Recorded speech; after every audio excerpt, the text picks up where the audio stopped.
요한복음 15장 18절에서 27절 말씀.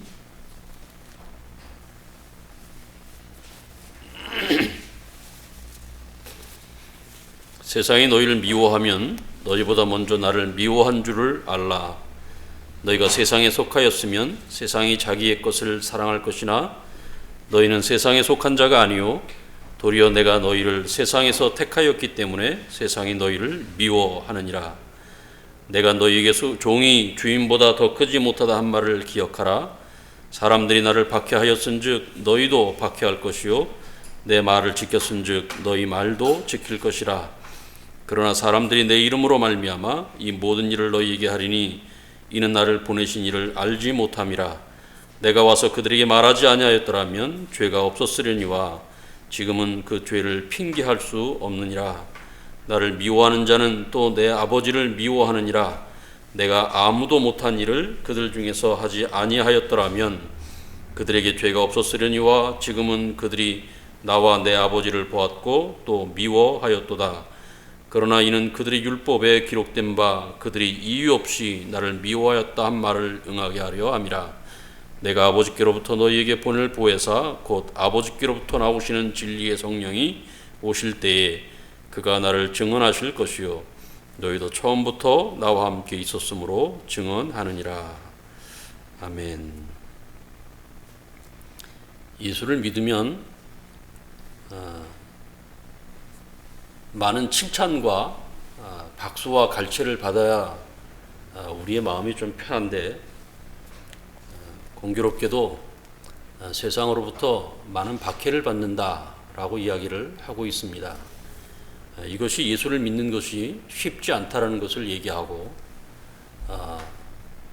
예수를 믿는 즐거움이 무엇인가 하는 것을 저와 여러분으로 하여금 생각하게 하는 그런 이유를 갖게 합니다. 우리가 읽은 말씀은 참 포도나무 비유에서 연장되어지는 말씀인데 이 참 포도나무 비유는 예수님이 어떤 분인가 하는 것을 설명하는 것입니다. 예수님은 가지를 선택하며 그 선택하신 가지로 하여금 열매를 맺게 할 수 있는 권한을 농부이신 아버지 하나님으로부터 받으신 참 하나님이라 이것을 설명하기 위하여 들고 있는 비유입니다. 포도나무인 예수님께서 저와 여러분을 당신의 가지로 선택하셨다라고 하는 것이 이 말씀의 골자입니다. 예수님께서 우리를 선택하신 이유가 무엇인가? 그것은 열매를 맺게 하고 또 그 열매를 항상 있게 하기 위함이라 그렇게 말씀하십니다. 그런데 이 열매는 사실 가지가 맺는 것이 아니고 포도나무가 맺는 것입니다. 생각해 보십시오. 가지 스스로가 어떤 능력을 가지고 있어서 그 열매를 맺는 것이 아닙니다. 왜냐하면 가지가 맺는 그 열매를 맺을 수 있는 그 힘은 사실 포도나무에게서 나오는 영양분 때문입니다.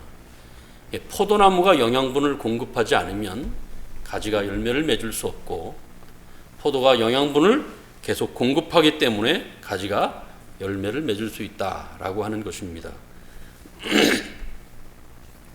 그러니까 포도나무가 가지에게 영양분을 계속 공급한다라고 하는 말은 요한복음 13장 1절에서 우리가 확인했던 것처럼 예수님께서 자기 사람을 사랑하시되 끝까지 사랑하신다는 것을 우리에게 말씀하시는 것이고 열매는 우리를 향한 예수님의 사랑이 멈춰지지 않고 있다는 것을 우리에게 확인케 하는 증거입니다.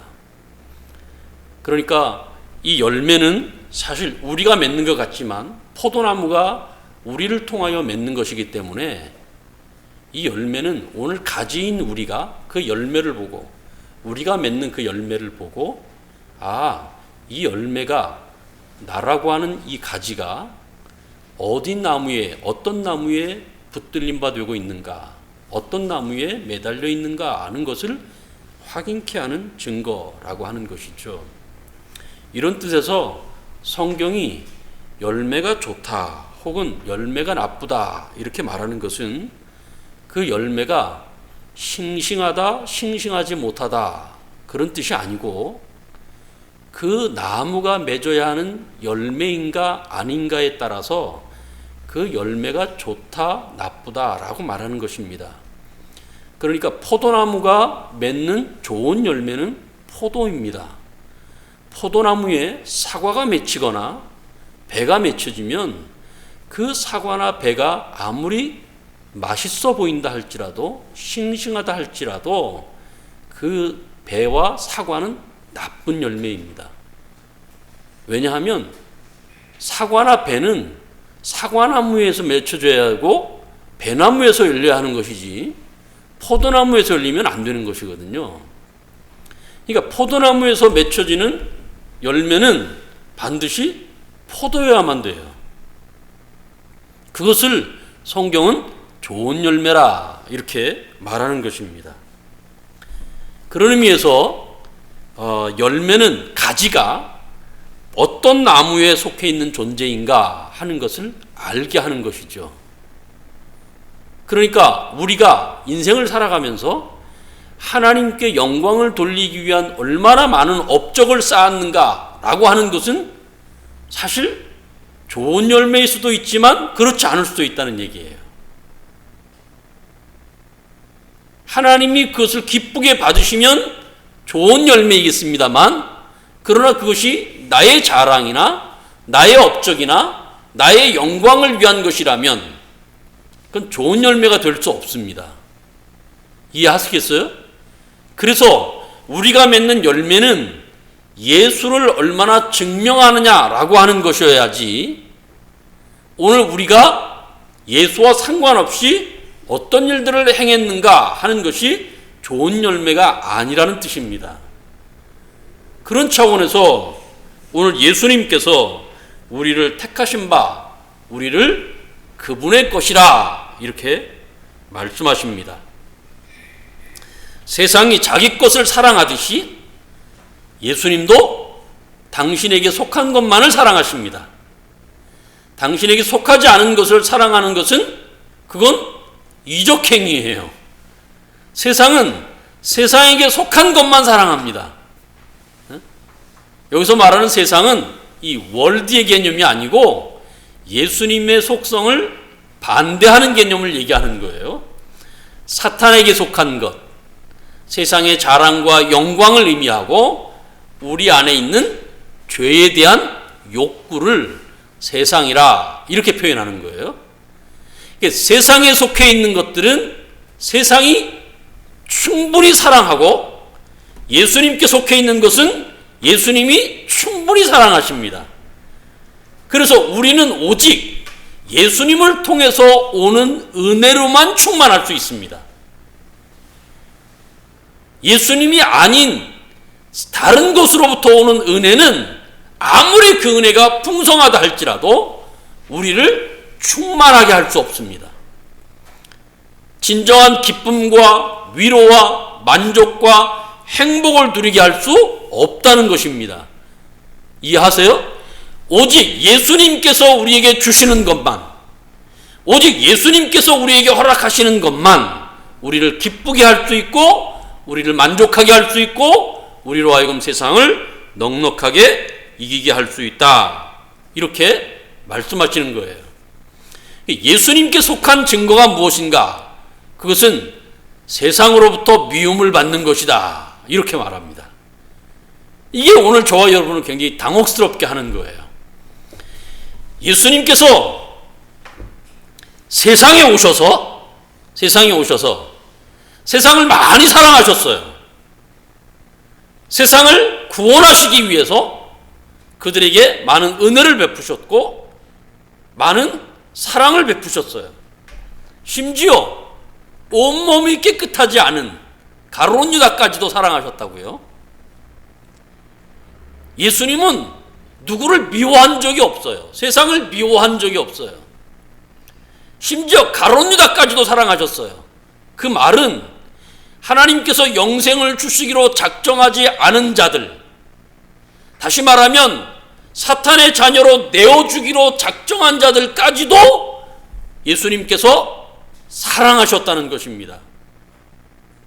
그것이 성경이 말하고 있는 거예요. 그러니 하물며 예수를 믿지 않는 자도 예수께서 사랑하셨다면 예수를 믿는 저와 여러분을 얼마나 더 사랑하셨겠습니까? 그 사랑의 깊이와 넓이와 크기를 알아가야 하는 것, 그것이 오늘 저와 여러분의 책임이고, 그 책임을 우리가 다할 때에 세상을 넉넉하게 이겨갈 수 있다, 이렇게 이야기를 하는 것입니다. 이것을 조금 더 강조하기 위해서 우리가 읽은 말씀 20절에서 이렇게 말씀하세요. 내가 너희에게 종이 주인보다 더 크지 못하단 말을 기억하라. 사람들이 나를 박해하였은즉 너희도 박해할 것이요 내 말을 지켰은즉 너희 말도 지킬 것이라. 이렇게 말합니다. 가지가 열매를 맺는 것은 포도나무가 영양분을 공급하는 것을 멈추지 않기 때문에 가능한 거예요.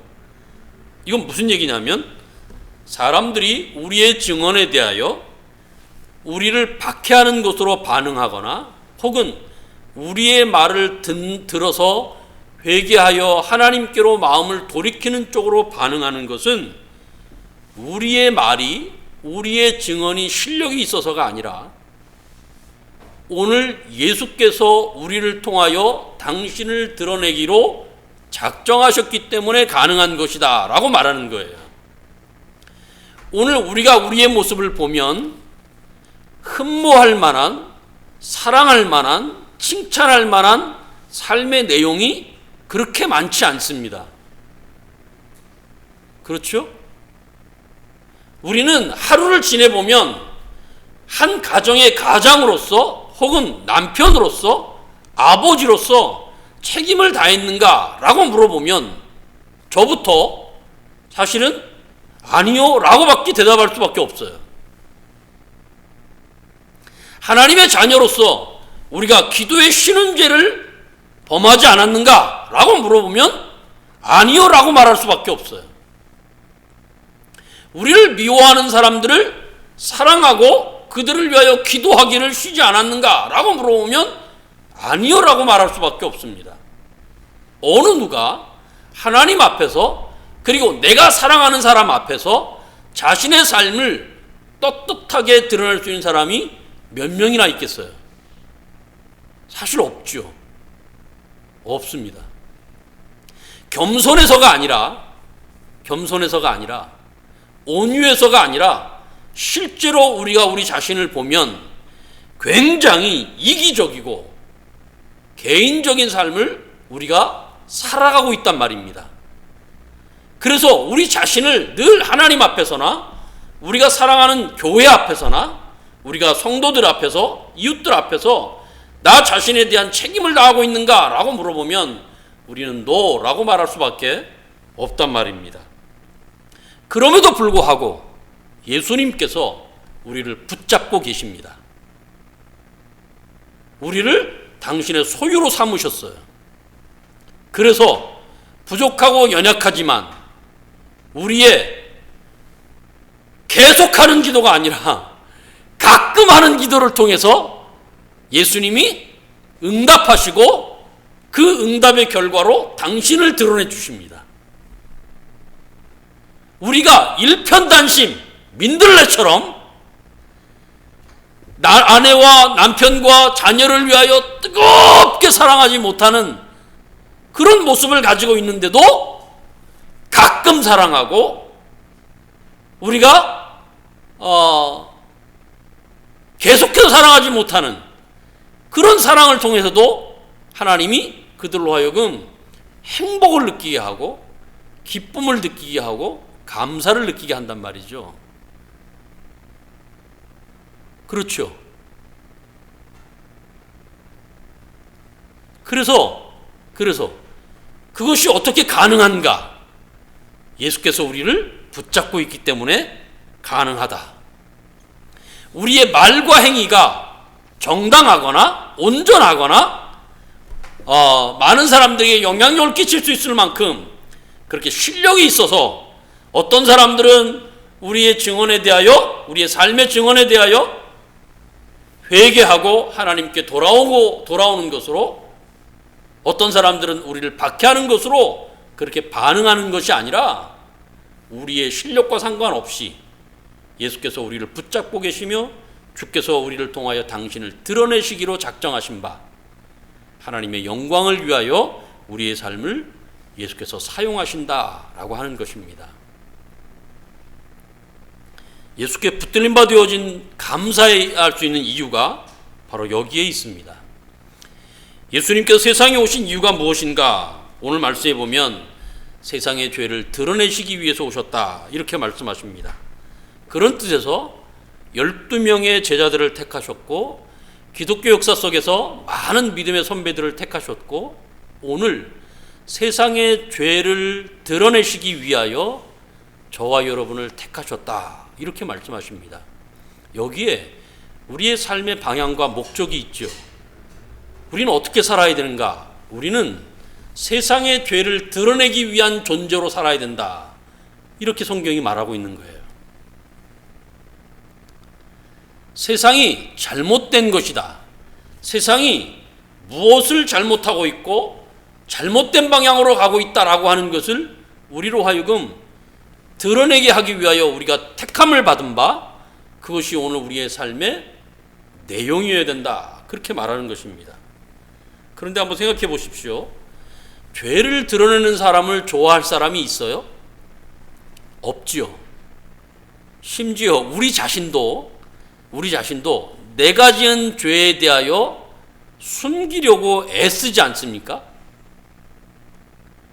우리는 많은 죄를 짓습니다. 게으른 죄, 불평하는 죄, 불만을 갖는 죄, 만족하지 못하는 죄, 미워하는 죄, 마치 예수께 속해 있음에도 불구하고 예수님과 전혀 상관이 없는 세상에 속한 자로서의 모습을 가질 때가 훨씬 더 많습니다.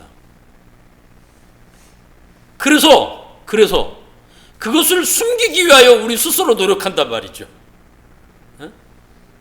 우리의 이웃들과의 관계 속에서, 특별히 우리가 사랑하는 사람들과의 관계 속에서 더욱더 우리가 부족하지 않으며 우리가 연약하지 않으며 우리가 모자라지 않다라는 사실을 자꾸만 숨기려고 한단 말이죠. 왜냐하면 그걸 드러내면 인정받지 못할까 봐 그렇죠. 사랑받지 못할까 봐 그렇죠. 그거는 부모가 자녀에게나 자녀가 부모에게나 똑같습니다. 자녀가 더 그럴 수 있죠. 선생이 학생들에게 자신의 부족함을 인정하지 않으며 학생들은 선생에게 자신의 부족함을 인정하지 않으려고 합니다. 자신의 죄를, 자신의 부족함을, 자신의 못남을 드러내려고 하는 것을 좋아하는 사람은 없어요. 그러나 우리는 누군가의 죄를 드러내기 위한 사명으로 살아야 된다. 그렇게 성경이 우리에게 말하고 있습니다. 세상이 죄가 있으며 죄를 핑계할 수 없게 만드는 것, 그것이 우리의 삶의 방향이며 내용이어야 된다. 그렇게 성경이 가르치고 있는 거예요. 구원을 얻는 자들에게는 회개하는 반응을 만들어내고 멸망을 얻어야 하는 자들에게는 원망과 불평을 만들어내는 삶을 살아야 된다. 그렇게 말하는 것입니다. 그런데 여러분, 누군가의 죄를 드러내야 된다라는 이 말에서 우리가 잊지 말아야 될 것이 있습니다. 그것은 무엇인가 하면 누군가를 정죄하자라는 뜻은 아닙니다. 가지가 아닌 오직 나무가 열매를 맺는 것처럼 세상을 정죄하고 용서할 수 있는 권한은 가지인 우리에겐 없어요. 세상을 정죄하고 용서할 수 있는 권한은 오직 나무이신, 포도나무이신 예수님에게만 있습니다. 우리에게는 세상을 비난하거나 비방할 수 있는 권한이 없습니다. 우리의 사명은 뭐죠? 우리의 사명은 우리가 예수 안에 붙어 있다는 것을 증명하는 것입니다. 예수 안에 붙어 있다라는 것을 증명하기 위해서 세상의 죄를 드러내는 것인데, 그 세상의 죄를 드러내는 방법은 우리가 예수를 담는 것으로, 예수를 표현하는 것으로, 예수를 증명하는 것으로 드러내야 된다, 그렇게 말하는 거예요. 에베소 4장으로 한번 가보실래요?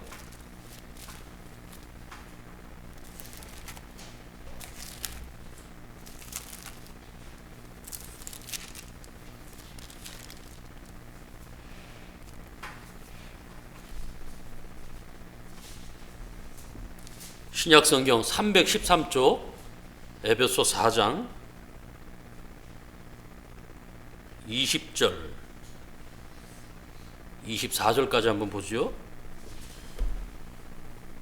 오직 너희는 그리스도를 그같이 배우지 아니하였느니라.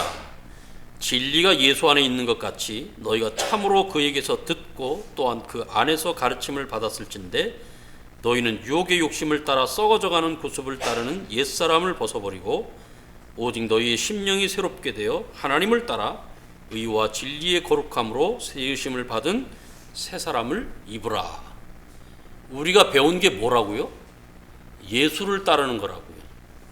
예수를 담는 것이라고요. 예수를 표현하는 것, 우리가 배운 것은 그것입니다. 나를 증명하거나 나를 드러내거나 나를 자랑하는 것을 우리가 배운 것이 아니고, 우리가 예수의 것, 예수께 속한 자가 된 이후에 우리가 배운 것은 예수를 따르는 거예요. 예수를 배우는 거예요. 예수를 담는 거예요. 그분을 드러내는 것이에요. 그것이 곧 우리의 마음을 새롭게 하는 것이며, 예수를 증명하기 위하여 예수가 행하신 길을 우리가 따라가는 것입니다. 이 문제를 조금만 더 생각해 보십시다. 마태복음 5장으로 한번 가보실래요?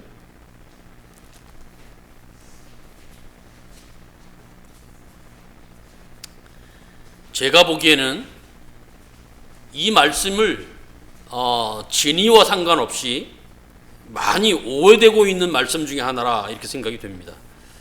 마태복음 5장 13절에서 16절 말씀. 너희는 세상의 소금이니 소금이 만일 그 맛을 잃으면 무엇으로 짜게 하리요? 후에는 아무 쓸데없어 다만 벗겨버려져 사람에게 밟힐 뿐이니라. 너희는 세상의 빛이라. 산 위에 있는 동네가 숨겨지지 못할 것이요, 사람이 등불을 켜서 말 아래에 두지 아니하고 등경 위에 두나니 이러므로 집안 모든 사람에게 비추느니라. 이같이 너희 빛이 사람 앞에 비추게 하여 그들로 너희 착한 행실을 보고 하늘에 계신 너희 아버지께 영광을 돌리게 하라. 이 말씀을 오늘 우리가 읽었던 요한복음 말씀과 관련되어서 좀 이해해 보십시다. 세상의 소금으로 혹은 빛으로 보냄을 받은 사람들이 곧 저와 여러분이다, 이렇게 예수님께서 말씀하시는 거예요. 그런데 소금은 자신을 증명하는 방법이 알갱이로 있는 것이 아니라 녹아 맛을 내는 것으로 자신을 증명한다, 이렇게 말하는 거죠. 빛은 동네에 있는 산 위에 있는 동네를 숨기는 것이 아니고 드러내는 것으로 자신을 증명하는 것인데, 드러내는 방법이 무엇인가 하면 산 위에 있는 동네들을 다 불태우는 것이 아니고 빛을 비춤으로 어둠을 쫓아내서 드러내는 것으로 증명한다, 그렇게 말하고 있어요. 이것은 분명 믿는 자로서 어떻게 살아야 되는가, 오늘 마태가 말하는 것처럼 착한 행실을 강조하는 것으로 우리가 이해할 수 있습니다. 그런데 이 착한 행실이 무엇인가 하는 것을 여러분 좀 깊이 있게 한번 이해해 보세요. 요한복음에 나타나는 예수님의 생애를 한번 생각해 보죠. 요한복음 6장에 보면 예수님께서 오병이어로 5,000명을 먹이시는 사건을 기억하시죠? 그 사건을 보면 많은 사람들이 예수님께서 오병이어로 사람들을 먹이시는 사건을 보고 뭐를 삼으라고 합니까? 왕을 삼으려고 하죠. 왕을 삼기 위해서 예수님을 쫓아다닙니다. 그리고 예수님 앞에 많은 칭찬을 돌리죠. 그런데 예수님께서 이렇게 말씀하십니다. 얘들아, 육신을 위한 양식을 위해서 일하지 말고 영생하도록 있는 양식을 위해서 일하라. 이렇게 말하면서 그 일은 곧 나를 믿는 것이다. 이렇게 말씀하세요. 나를 믿는다는 말은 내 살을 먹는 것이며 내 피를 마시는 것이라. 그 말은 곧 내가 하는 길을 따라오는 것이며 내가 말하는 것을 믿는 것이며 나를 보내신 아버지 하나님을 믿는 것이다. 내가 하나님의 아들로 왔다. 그 말은 곧 내가 하나님이다. 내가 하나님인 것을 믿는 것, 그것이 곧 영생하도록 있는 양식을 위해서 일하는 것이라. 이렇게 말합니다. 그 말씀을 듣고 사람들의 반응이 뭐였죠? 다 떠나는 거였어요. 예수님의 곁에 한 사람도 남지 않을 거였어요. 예수님께서 죽었던 나사로를 살리는 사건을 기억하시죠? 그 사건을 보고 요한이 기록한 그 다음 말씀이 무엇이었는가 하면 예루살렘에 입성하는 예수님에 대하여 사람들이 호산나 호산나 하며 종려가지를 흔들면서 예수님을 칭찬하고 찬송하는 것이었어요. 그런데 그 다음 나오는 바로 말씀이 무엇인가 하면 예수님을 붙잡는 거예요. 그리고 그분을 십자가에 못 박는 거예요. 여러분 보세요. 예수님께서 착한 일을 행하셨습니다. 수많은 사람들에게 표적을 행하시고 죽은 자를 살리시고 귀신을 쫓아내며 병든 자를 치료하셨어요. 그것을 볼 때마다 사람들이 예수님께 와서 예수님을 왕으로 섬기려고 하고 예수님을 호산나 다윗의 아들로 오셨다고 찬송했습니다. 그것이 진짜 예수님께 영광이었습니까? 예수님이 그 일로 인하여 기뻐하셨습니까? 그것이 예수님의 아버지이신 하나님께 돌리는 영광이었습니까? 아니었죠. 아니었어요. 성경은 단 한 번도 세상에 속한 자들이 예수님의 착한 행실을 보고 예수님의 아버지인 하나님께 영광을 돌렸다라고 말하는 적이 한 번도 없습니다. 예수님께서 행하신 착한 행실의 본질적인 의미는 무엇인가? 예수님이 행하셨던 귀신을 쫓아내고 병든 자를 치료하고 죽은 자를 살려냈던 그 착한 행실의 본질적인 의미는 무엇인가? 다시 말하면 그 행위가 말하고자 하는 진짜 착한 행실은 무엇인가? 그것은 예수를 믿는 것이라는 거였어요. 예수님을 닮는 것이며 예수님을 따르는 것이 착한 행실이며 예수께서 행하신 착한 행실의 의미라 그렇게 말씀하셨어요. 그러니까 예수님께서 우리에게 너희는 소금이다 빛이다 너희의 착한 행실을 통하여 사람들이 너희의 아버지 저들의 아버지가 아니라 너희의 아버지에게 영광을 돌리라 라고 하는 말은 이 착한 행실은 도덕적이고 윤리적인 의미에서가 아니라 본질적으로 하나님께 영광을 돌릴 수 있는 행실이 되어야 그것이 착한 행실이다 이렇게 말하는 것이에요. 이해가 되세요? 예수를 증명하는 것, 예수를 표현하는 것, 예수를 닮는 것 그것이 우리가 행해야 하는 착한 행실이라 그렇게 성경이 우리에게 가르치고 있는 것입니다. 세상은 미워하는 것으로 밖에는 자기를 증명하지 못합니다. 왜냐하면 세상은 땅에 속해 있고 땅의 일밖에는 생각하지 못하기 때문입니다. 우리는 하늘에 속해 있고 하나님께 속해 있으며 하나님의 일을 생각하는 사람들이에요. 이 얘기를 누구한테 하셨죠? 요한복음 3장.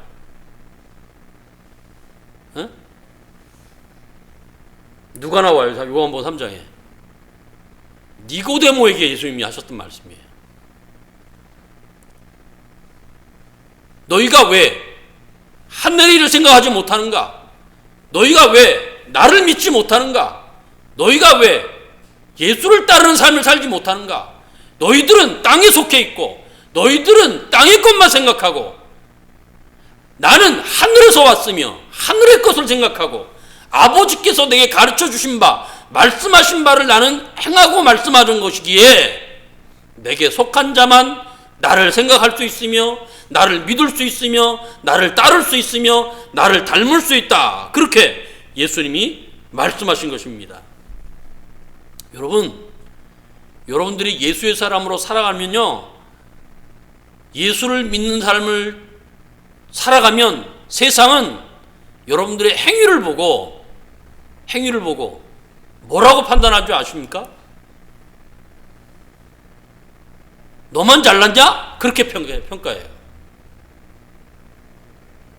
저들을 위해서 여러분들이 기도해주고 저들을 위해서 눈물을 흘려주고 저들을 사랑하면 세상이 여러분들에 대하여 박수를 치는 것이 아니고 너만 잘났냐? 그렇게 평가한다고요.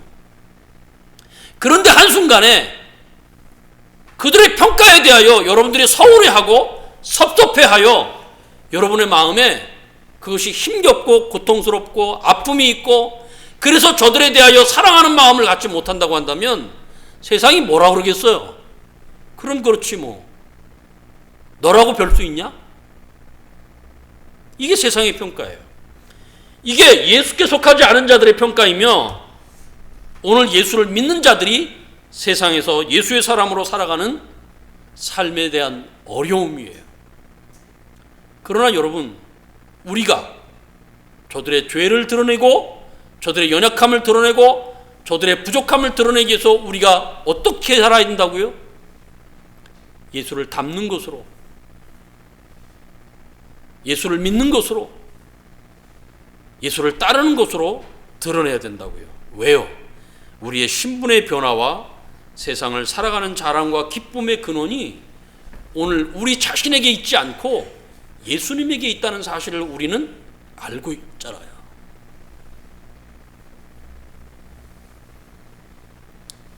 세상은 알지 못하는 것, 우리는 알고 있어요. 그것이 우리가 믿음을 고백하는 내용입니다. 때마다 일마다 예수의 사람으로 살아가는 것 쉽지 않습니다. 우리의 죄를 이겨야 하고 세상의 핍박과 박해를 우리가 견뎌내야 합니다. 어렵습니다. 우리도 연약한데요. 우리도 부족한데요. 그래서 어렵습니다. 우리를 부인하고 우리의 십자가를 지고 예수님을 따르는 것 결코 쉽지 않습니다. 그러나 예수께서 그 일을 저들에게 맡기지 않았습니다. 저와 여러분에게 맡기셨습니다. 왜요? 우리가 예수께 속한 사람들이기 때문에 그렇습니다. 십자가에서 죽으시고 부활하셔서 하나님의 나라에 승천하시는 예수께서 다시 보내시는 그 성령님은 오늘 이 일을 저와 여러분으로 하여금 가능케 하십니다. 그분을 의지하고 그분을 사랑하고 그분과 동행하기 위하여 몸부림치는 삶을 살 때마다 성령님은 우리를 도우시며 우리로 하여금 너는 예수의 사람이다. 너는 예수를 표현할 수 있다. 너는 예수를 증명할 수 있다. 너는 예수를 따를 수 있다. 그분으로만 너의 참다운 기쁨과 즐거움과 위로와 만족이 있다 라고 말씀하시며 그것을 저와 여러분에게 채우시는 분이 성령님이십니다.